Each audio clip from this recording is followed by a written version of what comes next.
Welcome back. It is still Sports Just right here on the Captain TV studios. Well, like they say, every good thing must come to an end. And of course, that is the case of Jurgen Klopp and Liverpool. Yes, Jurgen Klopp will be leaving his club Liverpool come the end of the season. Who will be replacing him and where will he be going to next?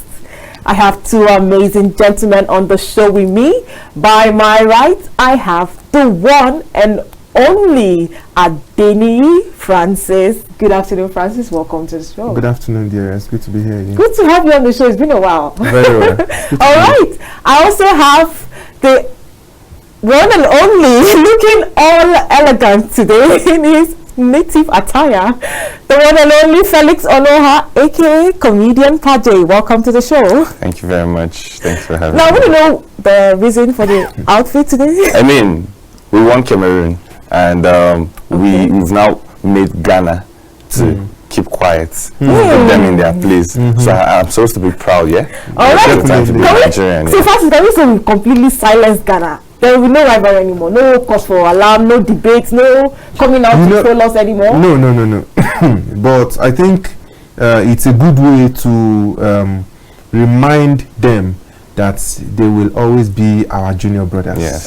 It's a good way to remind them that, you know, irrespective of whatever it is that may have happened in the past, you know, like we used to say on the streets, who don't pass you, don't pass you, and that is exactly what we are to Ghana. So, but the icing on the cake will be for us to go all the way and show them how to be a giant. But in all fairness, let's not forget, Ghana has 5 trophies to their name. Just 4. Only 4. Nigeria only has 3, so they are still, you know, even with our 3,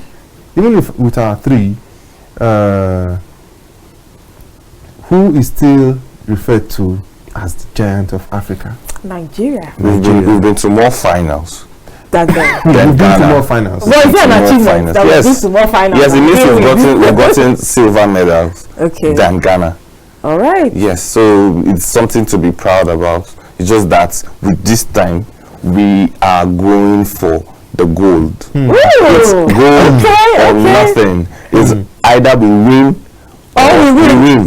Yes, and for the Cameroonian side, I guess, you know, somewhere in my mind, when I was looking at that match and the pre-match analysis. Yeah. I guess the Cameroonians, they were thinking we were still in that era where they were wearing body hug and they just go into the pitch, bully everybody with big muscles. Nobody can chase them. I guess that was, you know, that's the era. Their imagination was still telling them that we are. They don't know that we are in the Victor Osimhen era. Just been delusion. They are saying, put Abubakar. Contrary to what the media was presenting, especially the Cameroonian media, what they were presenting, I actually felt different. I said it even on my own page and my own podcast. I said it that I consider it an insult for Cameroon to try to use Vincent Abubakar to want to scare us. Definitely. Like, I think it was coming from a place that Abubakar, you know, is a game changer. He scored Brazil. Joe Aribo that we are benching now scored Brazil. I go and check Joe Aribo's goal. Vincent Abubakar's goal was a cross that came and then he nodded it into the net. Joe Aribo's goal was a solo goal that he took and dribbled people and then scored. Nobody in Cameroon more technique. I mean, they have Anguissa. Do you know their best option was Choupo-Moting of Bayern Munich. True. And they didn't bring him. And you know, Rigobert Song's decision to drop Choupo-Moting, I think it's really questionable. Yes, now. I mean, if you are bringing it if Onana gets into the team, then Choupo-Moting should be in the team. And it is very, very atrocious, very acrimonious that you have a midfielder like Anguissa there and you do not have a Choupo-Moting to finish up the connection. They didn't even bring Mbeumo. I was expecting Mbeumo is out injured. Okay, he's injured. Now, and you don't have all these people, and you are still threatening me. That has got Semi Ajayi. I mean, what they want to silence your enemy? Zaidi Sanusi, Trust Ekong. Name them. On the bench. Let's not forget the icing on the cake, Owabali. I actually predicted 3-1. Then I remember it wasn't Uzo that was going to be in the post. I said we were going to score them 3-0. Now imagine our goal was cancelled. So Nigeria is not anybody's mate. So can you confidently say that game against Cameroon was our best game yet? No, it definitely it has to be our best game so far in this tournament. However, in this tournament. For me, the best game in the Jose Peseiro era. True. That's the best. That's that's the best performance I have seen under Jose Peseiro. All other performances have been very below par, underwhelming. However, I think there is still a whole lot more that can be done, and I just hope that moving on against Angola, the boys don't get to underrate the Angolans and still go all out, play for it, play for the nation, play for the badge, and put everything into it and just get. I'm actually very confident that actually very confident that we'll beat Angola even without a keeper in our goalpost. Most people are scared that Nwabali Stanley is out injured, and because of that we are scared and everybody wants to rush in to come back to the pitch. For me, I can still use Uzoho.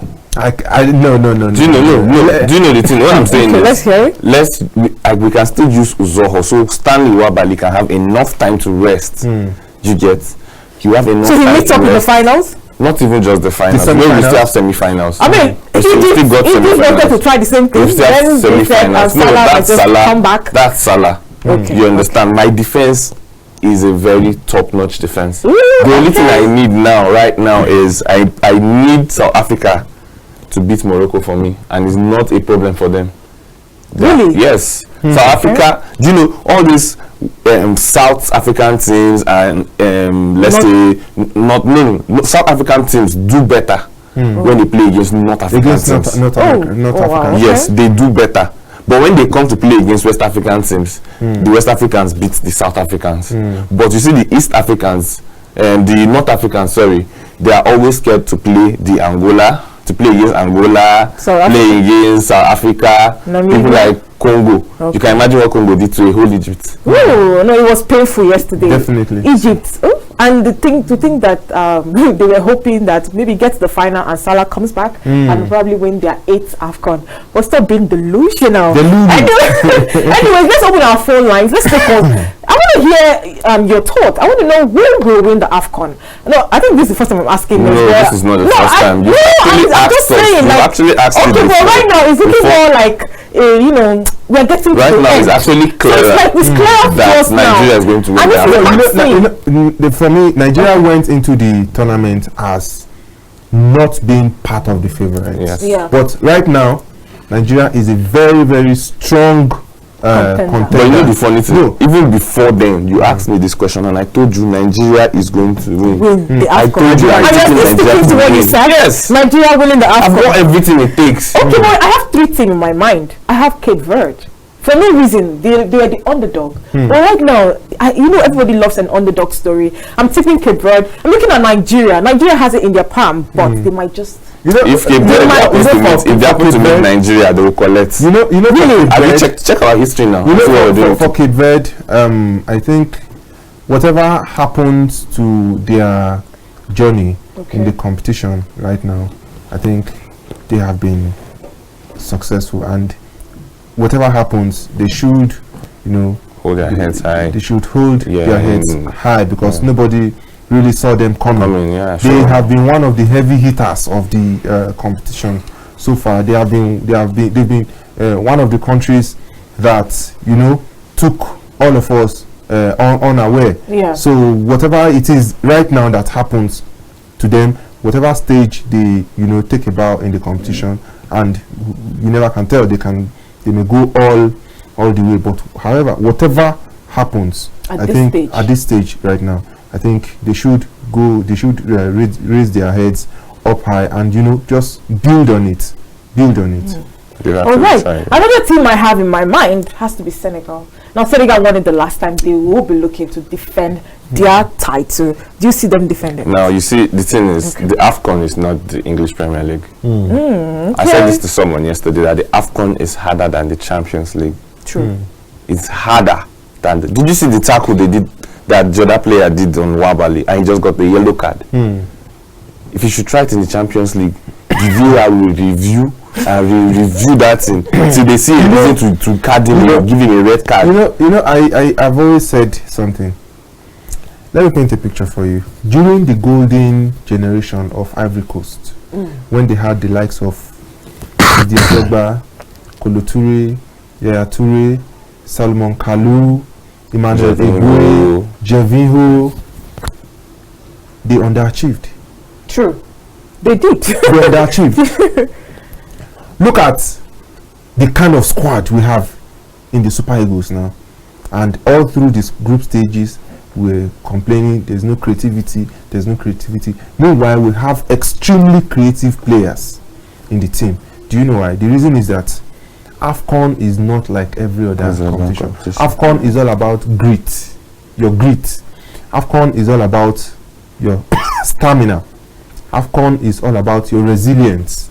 And that's the reason why you see players like Victor Osimhen is still on one goal. Yes. But then we have a player that has 5 goals to his name. And that's the reason why you see a player like Moses Simon. Yeah. Is, finding it hard to complete 2 dribbles in a match. Sure. Meanwhile, in Europe, he completes an average 5 dribbles in one per match. Yes.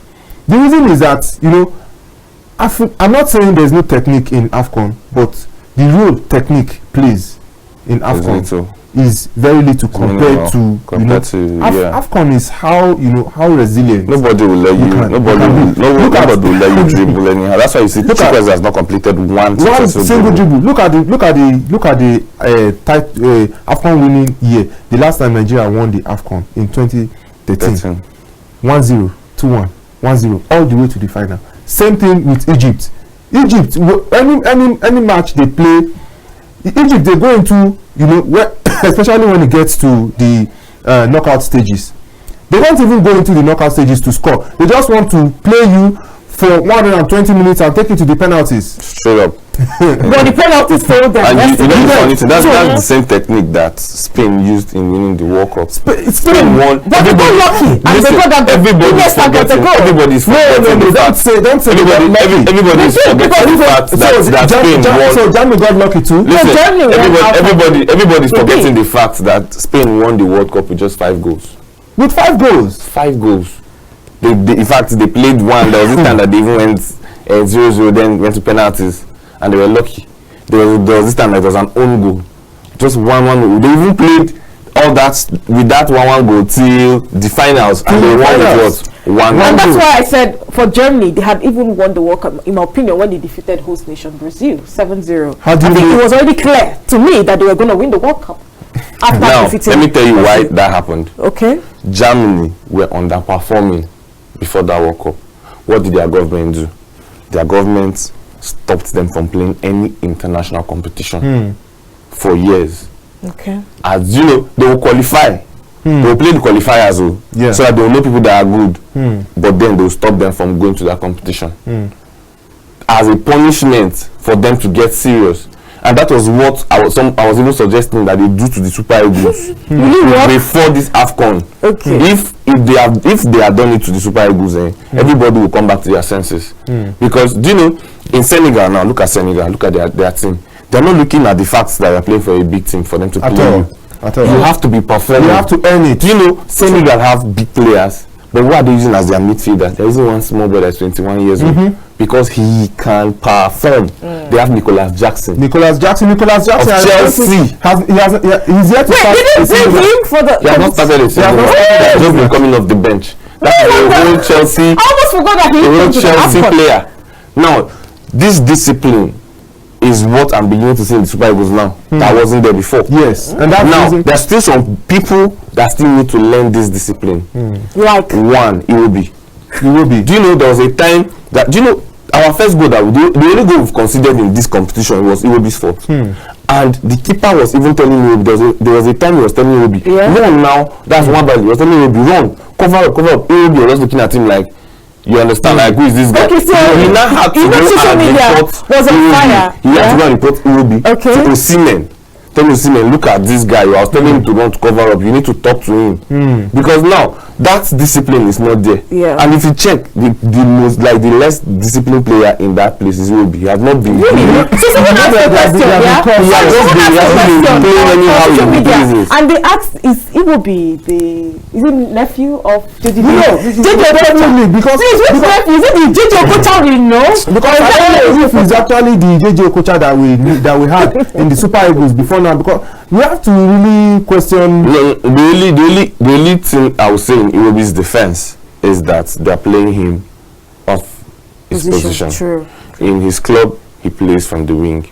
Okay. You get. Now we are playing him to play in the midfield, and right now this midfield position we're giving him is stressing him because he has to go back and forth. That's the only thing he's trying, because I know Ian Nacho will not do that. Ian Nacho doesn't have that power to be going back and forth, but that is Iwobi's work in the Super Eagles. But then Iwobi is naturally an attacking midfielder.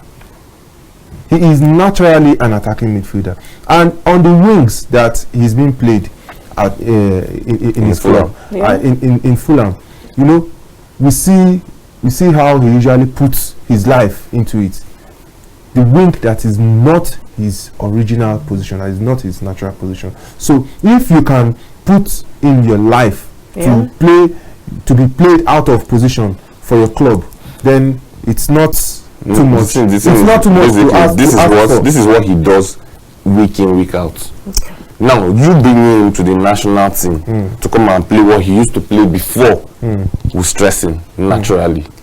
You get? Yeah. If I was the coach, I'll play Iwobi on the wing. Do you know one thing that the coach did right? They got right was playing. If you notice, Ademola Lookman was actually put on the wing, but he played as the 10. That was why he was able to get the goal. Yeah. He was able to take away pressure for Osimhen. So when you are going to mark Osimhen, you have to. When you have Osimhen in your pitch, you have minus automatically. You have minus 3 players from the other people. Definitely. Because once Osimhen is with the ball, 3 people will come to him. Osimhen is that good. 3 people. I just hope we start scoring now. We need Osimhen to score goals. If not, we need to win. We really need Osimhen to score goals. Osimhen right now is going to collect the most valuable player in this. It's not about if he scores or not. It's about us winning. And if we win this competition, Osimhen is collecting the valuable player. Osimhen from the Cameroon encounter, we probably may have lost. If Osimhen, if we get to the finals and we win these finals, he doesn't need that highest goal scorer. He just needs that most valuable player. Do you know what it is? That would be someone wants to equate that case to the case of Lionel Messi in 2014. When he won the most valuable right now. He didn't really do much for How do you mean? He was just there. Even when he mattered, he now check. Mark this. If the coach can play Ian Nacho and play Ademola Lookman, Osimhen is going to get up to 4 goals in this Angola match. These are matches that will give Osimhen these goals. Alright, let me know your prediction for the Angola game. Yes. I'm predicting 4-0 in favor of Nigeria. In favor of Nigeria. I see a 2-0 win for Nigeria. I just hope Nigeria doesn't take that to penalties. You can never predict what happens in the African Cup of Nations. Anyway, during the course of the show, I said Jurgen Klopp will be leaving Liverpool come the end of the season. Now, who replaces him as the next Liverpool boss? Now, we have some, really experienced managers. We have Xabi Alonso, we have Julian Nagelsmann, Diego Simeone, Luciano Spalletti, Steven Gerrard, Roberto De Zerbi, Pep Lingers, and Luis Enrique, who's perfect for the job for Liverpool. Sorry, what's Steven Gerrard doing on that list? I mean, he's a legend. if Arteta can do it in Arsenal, why can't Gerrard replicate same in Liverpool? I want to know.